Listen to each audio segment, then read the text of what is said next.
బ్రహ్మార్పణం. ఓం హోమరూపిణే నమః. ప్రతి ఒక్కరూ హోమరూపాలమే. మనలో ఉన్న బ్రహ్మ హోమగుండాన్ని ఎవ్వరూ గుర్తించడం లేదు.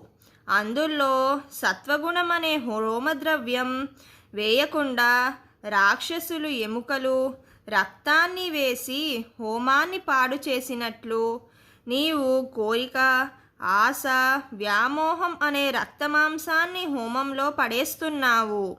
దాన్ని రక్షించుకోవాలంటే మార్పు అనే జలంతో శుద్ధి చేసి గురువాక్యాలనే గంధపు చెక్కలు వేసి పవిత్రం చేసి ఆపై నీ యొక్క ప్రేమని హోమద్రవ్యంగా చేయాలి.